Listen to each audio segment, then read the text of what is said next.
don't take life too seriously because you'll never get out alive. It's very true. Yeah. You're never gonna get out alive, so have some fun while you're here.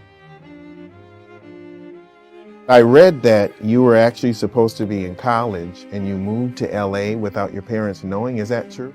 I was supposed to be at Kwantlen University in British Columbia, Canada. And I did go there for 45 minutes and said nope, and I left. I moved to Los Angeles to get into improv comedy. I just thought, I'm gonna go do this thing and I'm gonna give it a year.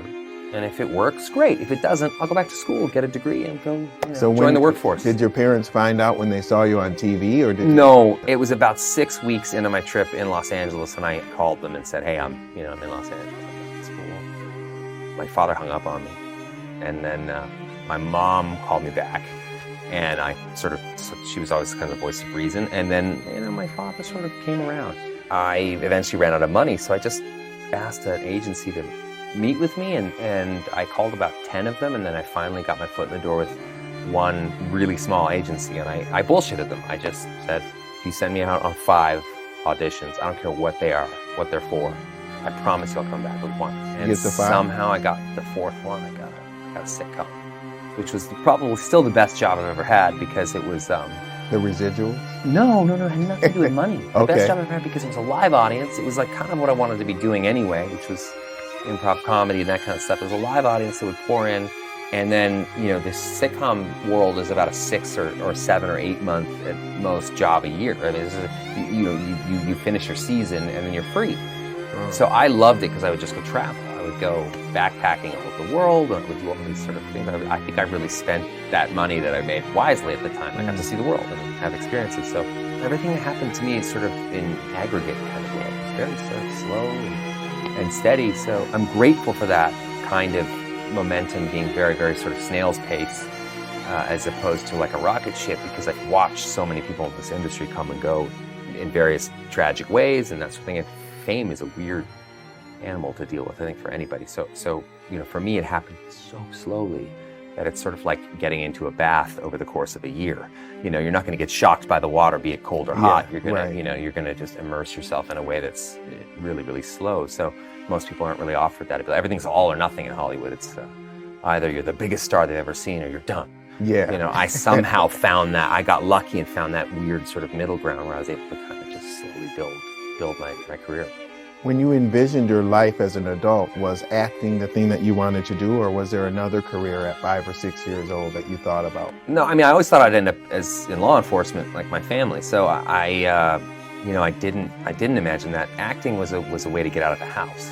It wasn't really like a passion when I was a kid. It was something that I was already doing at home, to survive. So you kind of, I noticed when I was a kid, making people laugh was a great self-defense mechanism. It really helped me kind of navigate my way through my own home. It was a means to an end. It was just a way to get out of the house. And I could act. I didn't necessarily want to. I just knew I could.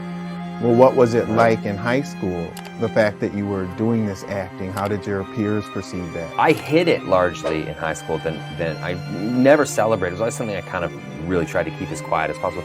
For me, high school was a situation where the more invisible I was, the more kind of happy I was. So I just wanted to get through that shit show and go live my life. And a lot of the stuff I did was shown in the United States, but not necessarily shown in Canada. So I could kind of get away with that. You're the youngest of 4 brothers, including a couple who became cops? My dad was a cop as well. Okay, so how did you stay alive as the youngest of 4? You get by on your wits. That's how you do it. You don't get by on your fists. So, it was kind of a rough household. So I was less like the youngest brother, but more like a moving target. Okay. It was a lot of that stuff. We're all super close now. Well, how did that experience prepare you for life? You kind of become hyper perceptive. You start to really sort of think about how you're going to survive. So especially my 3 older brothers, who were so sort of physical guys, and there was just rough housing. Like, for them was always funny. For me, it was like a life-threatening situation. So you sort of learn to kind of get by on using your mind, not your fists. So I became kind of hyper-perceptive as a kid, and I know that contributed in enormous ways to the different paths I chose in life, particularly show business and that sort of thing. I was able to kind of constantly mimic people or watch people and look for tiny signs and big signs of, danger. It was tough. I was a kid. I had a lot of anxiety, a lot of different kind of phobias and issues that I had to sort of work through, and it took me a long time to kind of recognize those things as assets as opposed to liabilities. I still struggle with those same things, as challenging as they are, and they're also gifts that come with those things, and it's that same sort of situation where you become kind of incredibly perceptive in ways in which you otherwise wouldn't, You're constantly kind of sensing both real danger and non-existent danger. So those are things that have really helped me in my work. What's the biggest lesson that you've learned about the business side of film and acting? Always just embrace this idea that you know nothing, because you don't. I mean, as soon as you think you know exactly how it's all going to go down, or what audiences are really yearning for, you can be surprised, So I love that edict, that idea that I believe in film and any endeavor to be a process of collaboration. You always have to listen and always ask for help, and the best leaders are the people that hire the best people. So for me, that's the thing that I think that's the biggest lesson I've learned. It's like, just hire the best people you can, people that you connect with, people that you love, people that, you can learn from. I get excited about stuff that's kind of, inventive. I love ingenuity. I love anything that sort of I think is interesting. I'm not like a guy that sits around sort of rolling the dice, looking at the stock market and that kind of thing. I don't know anything about that. I wouldn't characterize myself as an entrepreneur. I would characterize myself as someone who has found a couple of different things in life that I believed in with every cell in my body, and this is one of them.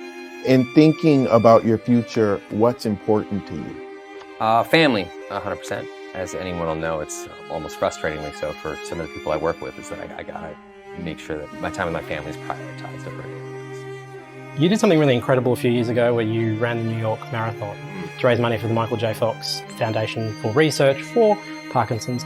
Why was that important for you to do that? My father had Parkinson's. He died a few years ago, but my father's very, very proud man. I mean, I think he said the word Parkinson's to me maybe twice in his in the 25 years that he had the disease. So I think the more people talk about it, the more I see guys like my father, who's a sort of the archetypal strong man, the guy who, don't talk about your feelings, cram them down, and sort of robbed of his physicality, and he was strong, he was an ex-boxer or cop, I think part of his identity was that he was a very strong man, so it forced him to kind of reassess all those things, which was in a way a good thing. But in the end, that loss of self, not quite knowing where you stand in any given moment is pretty tough. So I wonder if some of those underlying ideas or reasons we do get sick or sicker is because we're not sort of expressing ourselves or letting things out.